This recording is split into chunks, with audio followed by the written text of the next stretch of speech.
Hey Ryder, I'm Kristen Salvatore. This summer I attended the American Idol's live concert at Boardwalk Hall in Atlantic City. Before the show, I was able to catch up with a couple of the finalists. Take a look.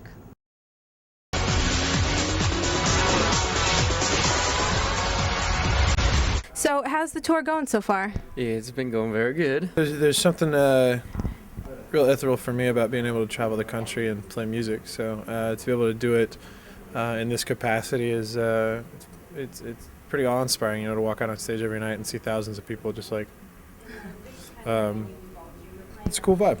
I'm learning a lot about myself, about the process of being on tour and meeting all the fans. It's a lot of fun. It's a huge experience. Like it's a full-time job, but it's a really good job. So we're having lots of fun and just learning the ropes of this whole thing, and hopefully becoming better performers through it all. Mm-hmm. I sure hope so. With as much as we're singing the same. It's funny because from the very beginning of this tour to like even now, all of us sound completely like different. All of the things that we do on stage are like altered, and it's like we're more comfortable on stage at this point. What's been your favorite city on tour so far? I gotta say Newark, the second night in Newark. Well, obviously New York City's huge, and there's so much to do there. There's been a lot of good ones. There's been a few that stick out. Surprisingly enough, I loved Indianapolis. Toronto was awesome, and so was Portland. Portland is awesome too. Do you have a lot of time in between cities for like downtime to do things and check out the sites and stuff? Definitely. It just depends on what the schedule is, where we are. What have I done? Nothing too interesting. I'm really just hanging out, walking around. Contrary to what most people think, when we go to a city, there's oftentimes we don't get to see the city. Mm-hmm. We get to see the venue. Right. I don't know. I have a really bad memory. It's okay. A lot of our time, like we said before, has been dedicated to go out and connecting with our fans. They're there as soon as we get there, and they're there when we leave, and we meet a lot of different people each and every day. Yeah.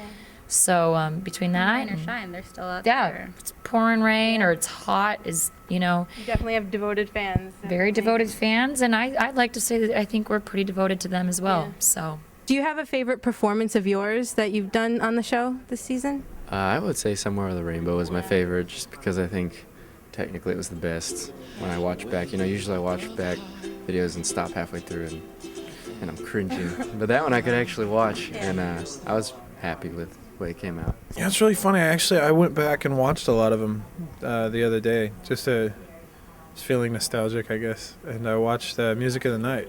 Yeah, that's my favorite. And I was actually, not to sound conceited, I was a little impressed with myself. I was like, wow, okay.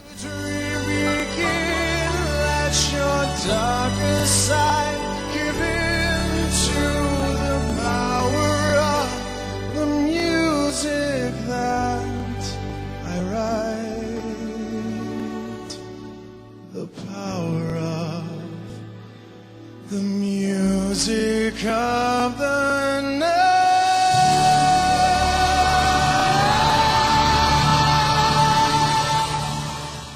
Were you familiar with doing like musical theater type music? Yeah, I grew up, started in like middle school, just started doing like theater stuff, and then in high school I did like Singing in the Rain and West Side Story, and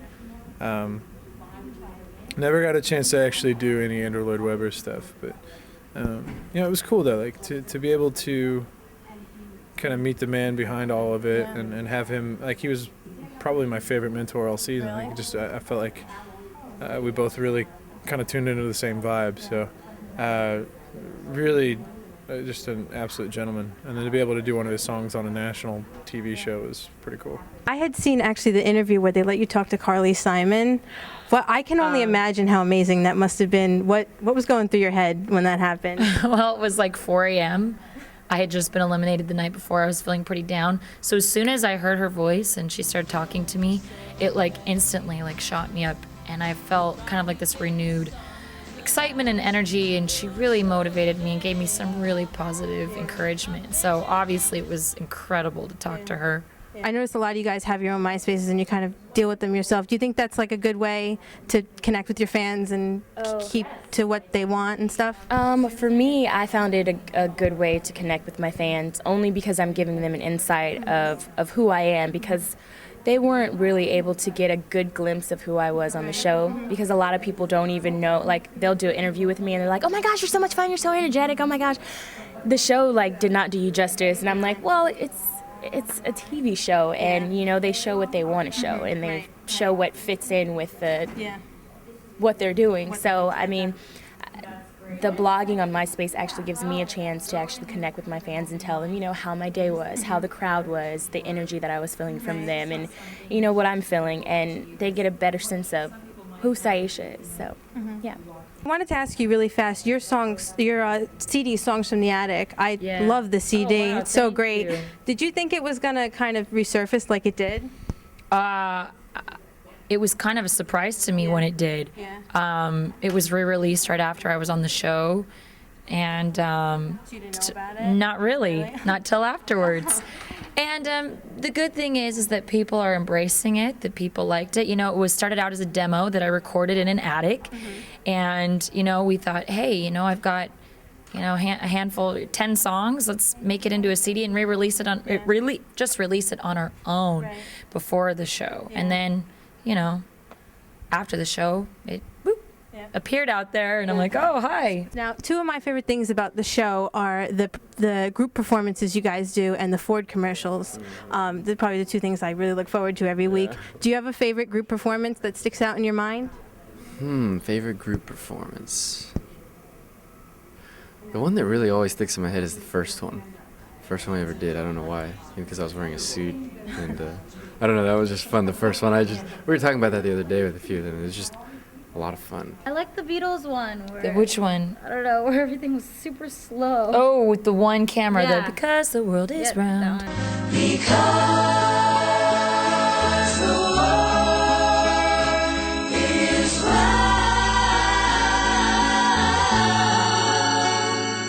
I do not have a favorite. My favorite group performance is the last group performance, because then after that there's no more.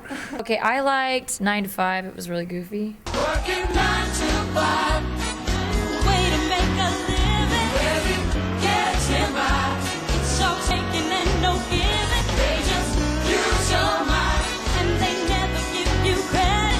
It's enough to drive you crazy and mad. I just remembered the group performances just being step touch, so I couldn't even give you an answer. I just remember having to step touch all the time, and I even forgot how to step touch. Actually, for us, we were not always enthusiastic about doing group numbers, because that meant we had to get up at 6 in the morning David Cook was the saying. day of the elimination show and learn everything. Yeah. So Favorite Ford music video was probably, I'd say probably the UFO one. I liked the one where we were superheroes Yeah, with the yeah. comic book, Yeah. because the hair was like insane. It was like 1 billion pounds. It really was so heavy. The last one I did was pretty fun in the tights. The Ring of Fire, I think it Yeah, was. that one was fun. Oh, be the up on that. basketball one, like where we were like in the ghetto basketball one. she said. Wow. What was it like to go back to your hometown, being one of the top 3 when you guys went back? Man, that was just good for my soul, you know, just because I hadn't been home in a long time, because I'd moved from Blue Springs, Missouri to Tulsa in like '06, and I'd gone back like sporadically just to see family and stuff, but never really got a chance to kind of re-indoctrinate myself. And so to go home at top 3 and you know, to play at my old high school in front of 12,000 people was strange, you know. And I just remember like the joke that kept running in my head is like, I've been trying to do this for years. Why couldn't you guys have done this when I lived here? It was all in all a very pleasant and fruitful trip. I think that episode is great because it really puts into perspective what you guys are doing and how much like of a difference you're really making to people. Yeah, like I was able to see the big impact that I had on my community and just people in general. I saw signs that said, keep believing, keep smiling, you know, you're my idol. And then people came up to me and told me stories about like, you know, oh, your dad inspired me and stuff like that. So that really touches you and it keeps you going. Now you're involved with Malaria No More, right? Yes. Can you tell us quickly a little bit about that? Yeah, well, I'm the spokesperson for their summer program, SaveTheWorldSummer.org. It's what's the word? It's targeted mainly at children or kids that are on their summer vacation, you know, with nothing to do.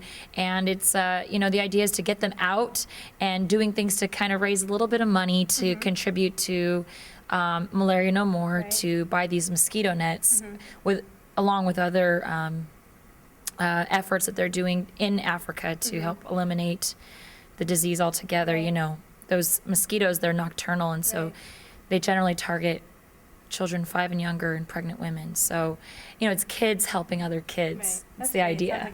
So what's next for you after the tour? After the tour, what are we doing? Making some music. Yeah, that's what we're doing, yeah. Acting, films. You know, I want to get into everything. After the tour, it's record promotion and another tour. So I got a busy year ahead of me, but I'm excited about it. And I'll taste every moment.